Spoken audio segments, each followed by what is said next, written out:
역대하 19장 4절부터 11절인데 봉독은 제가 19장 1절부터 7절까지 제가 봉독해 올리겠습니다.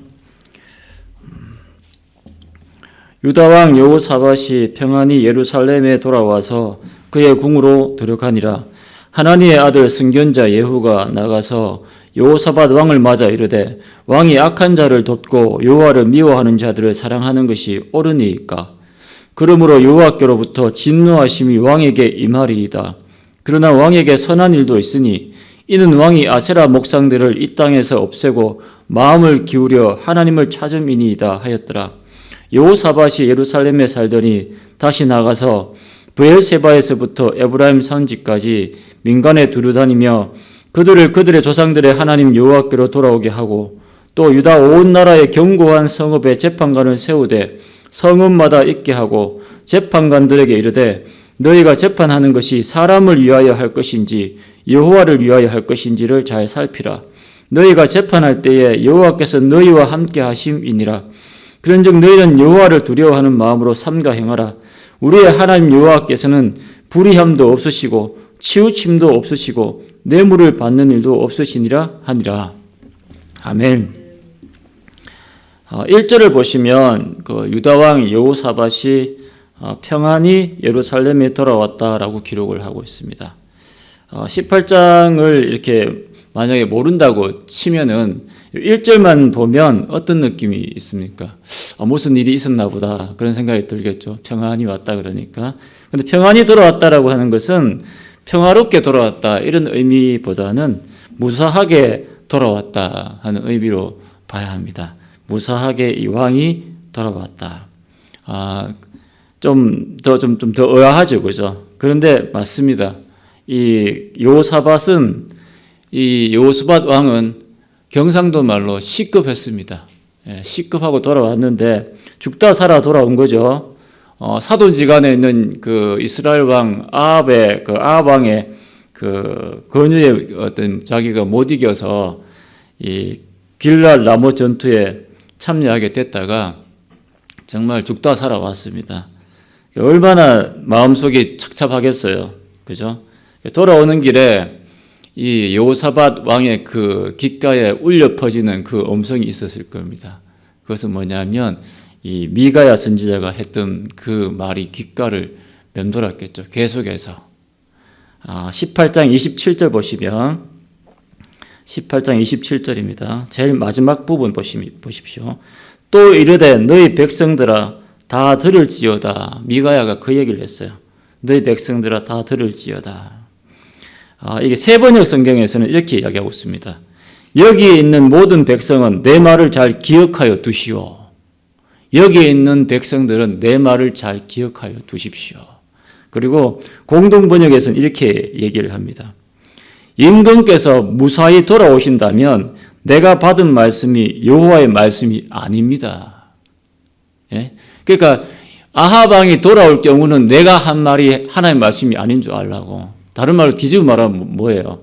하나님의 말씀이라면 반드시 아합 왕 당신은 죽게 될 것이다. 이런 경고의 메시지를 날렸죠. 어떤 말씀이었습니까? 아합 왕은 돌아오지 못할 것이다. 아합 왕이 변장까지 했음에도 불구하고 하나님의 심판을 피하지 못했고 하나님의 말씀이 그대로 적중했던 것을 이 여호사밧 왕은 그 전투를 통해서 몸으로 직접 경험을 했습니다. 여호사밧 왕이 또다시 깨달은 거죠. 하나님의 말씀에 귀를 기울이지 않으면 이 꼴 되는구나 라는 것을 뼈저리게 느꼈습니다. 그런데 이 막상 이 죽다 살아 돌아와 가지고 왔는데 이 예루살렘에 돌아와 보니까 역시나 하나님의 책망이 기다리고 있는 거예요. 누구냐 하면은 이 선견자 예후가 2절 보시면 하나니의 아들 선견자 예후가 기다리고 있었습니다. 그렇죠? 왕이시여 당신은 악한 자를 돕고 여호와를 미워하는 자들을 사랑하는 것이 옳습니까? 이러면서 이 선견자 예후한테 책망을 듣죠. 하나님의 진노하심이 당신한테 임할 거라고. 이것 때문에. 그래서 나중에 보시면 이 모압과 암몬의 어떤 침략이 있고 또 나중에 그 자녀들이 굉장히 힘들게 되죠. 이러한 사건 때문에. 3절 보시면 그런데 이 예후가 하는 말이 왕에게 선한 일도 있으니 그랬습니다. 그래서 역시 우상을 제거하고 마음을 기울여 전심으로 하나님을 찾았다는 것은 하나님도 다 알고 계신다. 그러면서 어떤 삶을 사는 것이 하나님을 참 기쁘게 하는 삶인지를 이렇게 선견자 예후가 알려주죠. 그런데 놀랍게도 여호사밧 왕은 이 선견자 예후의 그 메시지를 받아들이고 회개합니다. 누구와 다릅니까? 아버지 아사 왕하고는 완전히 판이하게 다르죠.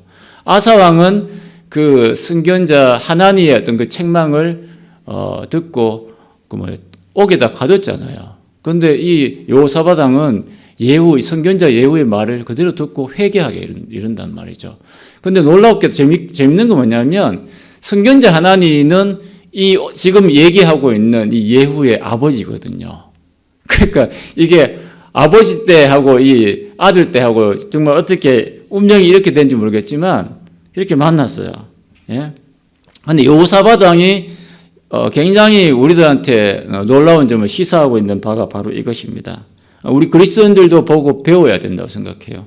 다시 말하면 누구나 잘못하고 실수하고 실패하고 불순종할 수 있어요. 그런데 넘어졌다 하더라도 그냥 그 넘어진 상태에서 끝나는 것이 아니라 여호사밧 왕은 회개하고 다시 하나님께 돌아왔다라는 점이죠. 예.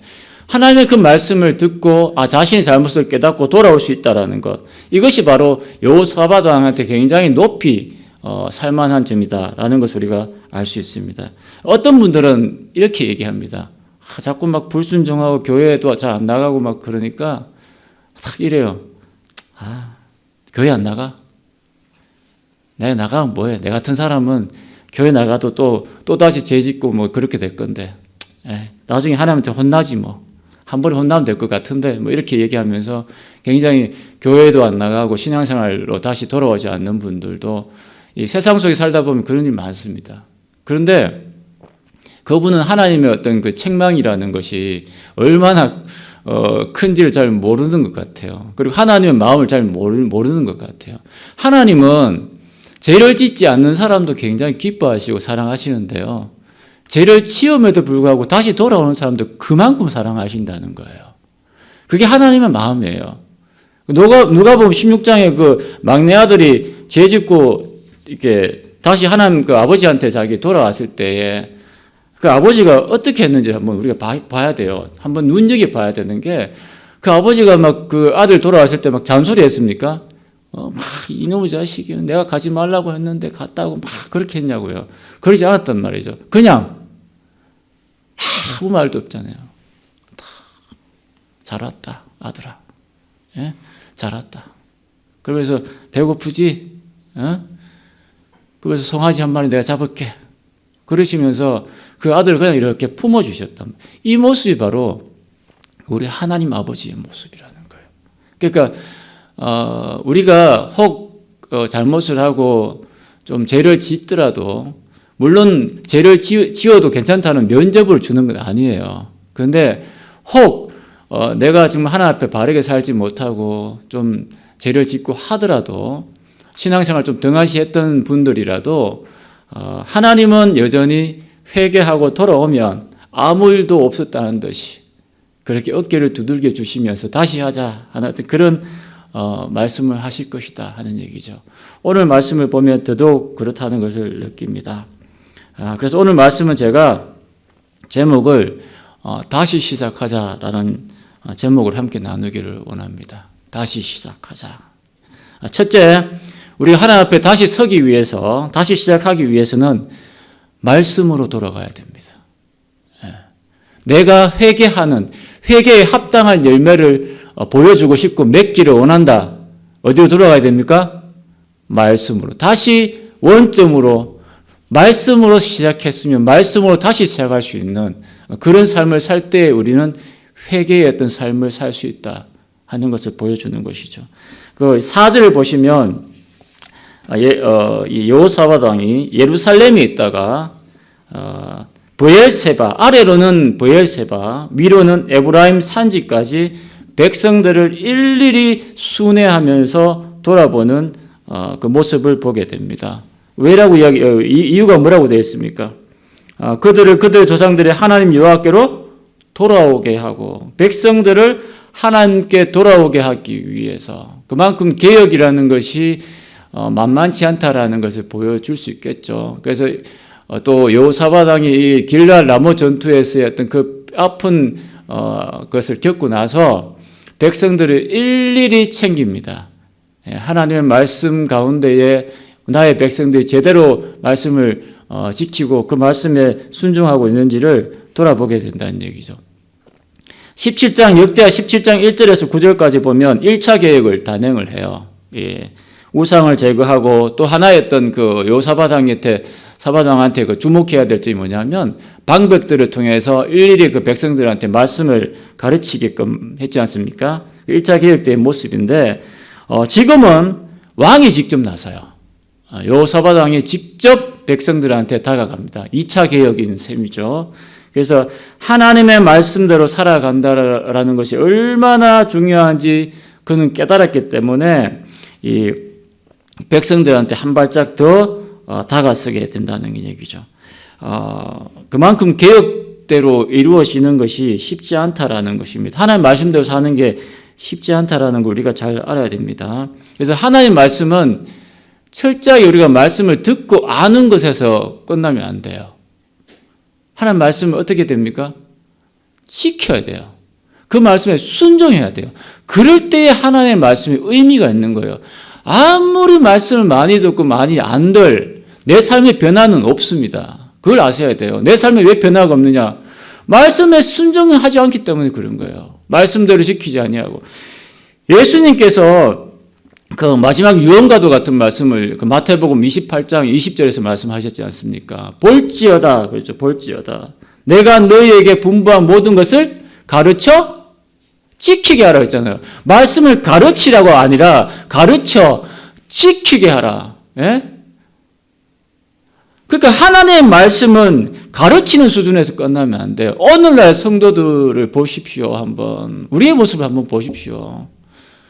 인터넷 들어가면 수많은 목사님들의 말씀들이 쏟아져 나오지 않습니까? 클릭 한 번만 하면 막 그냥 막 주옥 같은 말씀들이 그냥 쏟아져 나옵니다. 내 귀에 아주 듣기 좋은 메시지들이 쏟아져 나옵니다. 우리나라 진짜 복받은 나라입니다.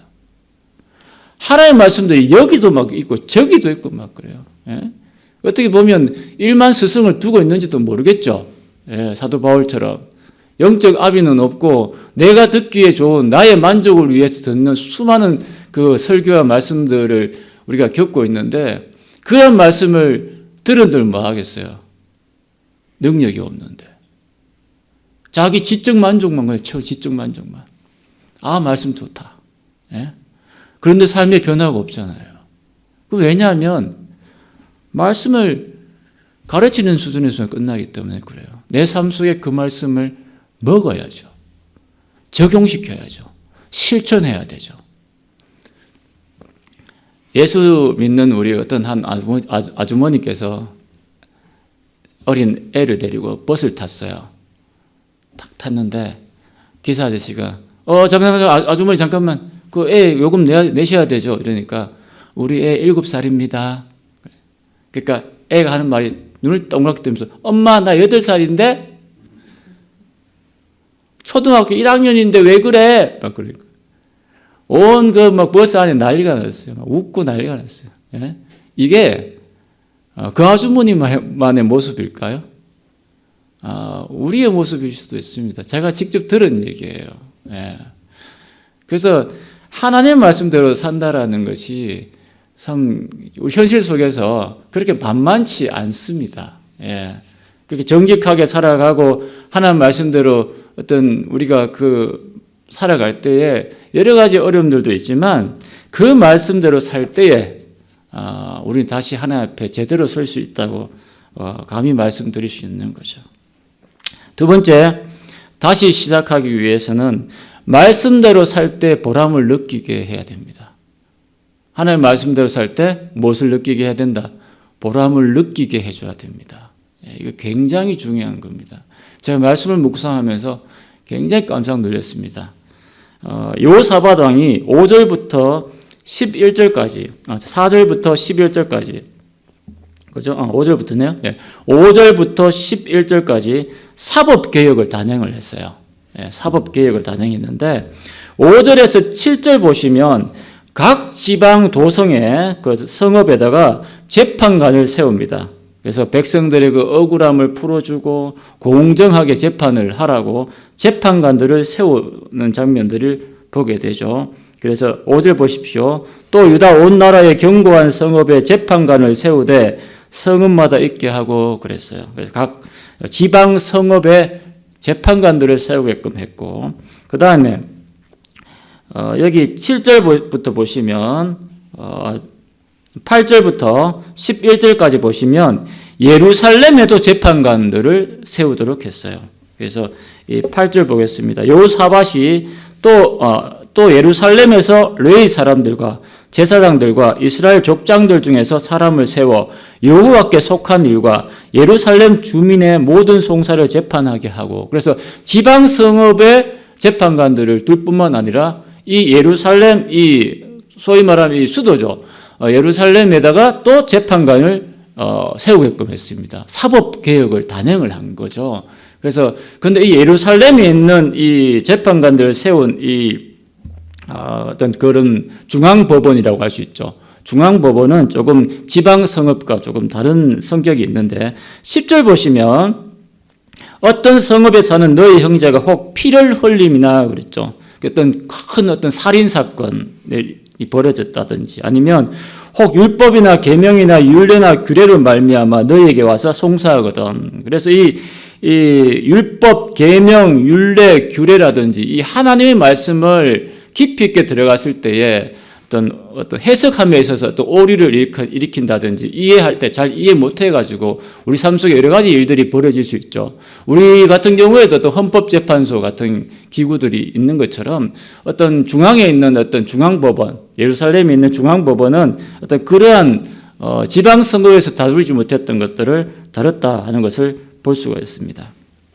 자, 그러면 여기서 우리가 의문을 한 가지 가지지 않을 수가 없죠. 뭐냐면 4절에 보시면 여호사밧 왕이 전국 순회를 하면서 백성들한테 말씀을 지키라고, 삶 속에 말씀을 완전히 배워들 수 있도록 해야 된다는 걸 굉장히 강조하는 2차 개혁을 단행하면서 사법개혁을 단행했단 말이죠.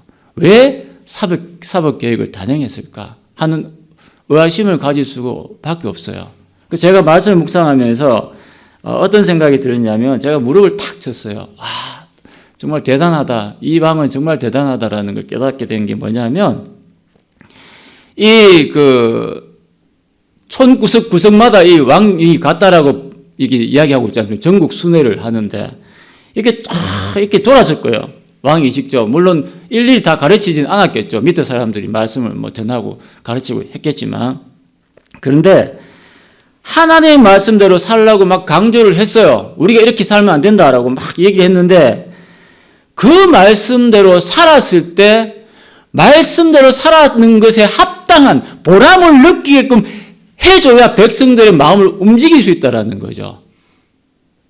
김씨 아저씨가 왕이 막 가르치고 막 이러니까 김씨 아저씨가 이렇게 이야기합니다. 전하, 여호사밧 왕이시여, 제가 한 말씀 드려도 되겠습니까? 그래, 한번 말 한번 해보시오. 그러니까 제 딸 자식이 있는데 말이죠. 열심히 죽으라고 밤에 잠도 안 자고 공부를 했는데, 우리 그 담임 선생님 그 자식은 공부도 안 했는데 100점을 맞았습니다. 이게 현실적으로 맞는 소리입니까? 이렇게 얘기하는 거예요. 예? 우리 딸 자식은 죽으라고 그렇게 공부 열심히 했는데 100점이 안 나오는데, 우리 그 담임 선생님 자식은 공부도 하나도 못하고 머리도 나쁜데 100점이 나왔어요. 왕이시여, 이 현실을 어떻게 받아들여야 되겠습니까? 그리고 제 아들 녀석이 죽으라고 공부를 해가지고 취직 면접을 봤는데 국회의원 아들이 거기 취직을 하고 말았네요. 왕이시여, 이걸 어떻게 받아들여야 되겠습니까? 여호사밧 가만히 들어보니까 일리가 있는 얘기잖아요. 예? 열심히 하나님 말씀대로 살라고 얘기를 한들 현실 속에서는 부정비리가 판을 치고 말이죠. 예? 공정하지 못한 세상의 어떤 그런 모습이 돌아간다면 말씀대로 사는 의미가 뭐가 있겠어요? 예? 요즘 국민들의 그 마음속에 막 분노를 일으킨 게 뭡니까? 조국 전 장관의 어떤 문제, 추미애 법무장관, 나경원 전 국회의원, 이해창 전 그 대표 같은 경우 두 번이나 대통령 나와가지고 떨어졌잖아요. 공통점이 뭐예요? 다 자녀의 문제예요. 공정하지 못한 거예요. 팩트나 팩트 아니냐에 떠나서 그만큼 백성들은 그것에 관심이 있는 거예요. 당신들은 우리한테 공정한 삶을 살라고 얘기를 하면서 왜 당신들은 특권층에 어떤 속해서 그 권력을 이용해서 당신들의 자녀들은 그렇게 살게 하지 않았느냐는 얘기죠. 그러니까 국민들이 나도 그렇게 안 살란다. 예? 뒤에가 뇌물 주고, 예? 조금만 하면은 쉽게 자리 올라가고 출세하는 세상을 됐는데 라는 어떤 그런 말을 하는 거죠. 여호사밧 왕이 이렇게 해서 정말 김씨 아저씨 말이 맞구나. 그걸 깨달은 거죠. 그래서 사법제도를 제대로 개혁을 안 하면 이 현실 속에서 말씀대로 살아가는 그 즐거움과 기쁨과 보람을 못 느끼겠구나라는 어떤 그런 뼈저린 걸 느끼게 된 거죠, 사실은. 그래서 우리가 정말 제대로 하나님 말씀대로 살고 또 몸부림쳤을 때에 정말 정직하게 살아가는 사람들이 정직한 어떤 그 상을 받을 수 있는 세상을 만든다는 것이 얼마나 중요한지를 우리 알아야 됩니다. 그래서 철저하게 우리 그리스도인들이야말로 소금과 빛의 역할을 한다라는 것이 뭐냐면 우리가 주어진 그 현실 속에서 또 위치 속에서 어떤 세상 일을 하든지 가정 일을 하든지 어떤 일에 접하든지 간 이것은 사법부만의 문제는 아니잖아요. 그래서 오늘 말씀 보시면 당신이 하는 것이 하나님을 위해서 하는 건지 사람을 위해서 하는 건지 봐라. 그리고 두 번째, 하나님을 두려워하라. 하나님을 경외하라. 하나님 바라보고 어떤 일을 하든지 이 사법부의 어떤 그 책임을 다하고 또 우리가 살아갈 때에 우리의 직업 속에 살아갈 때의 그 모습도 마찬가지입니다. 하나님을 바라보고 공정하게 삶을 살아갈 수 있도록 해야 된다 하는 얘기죠.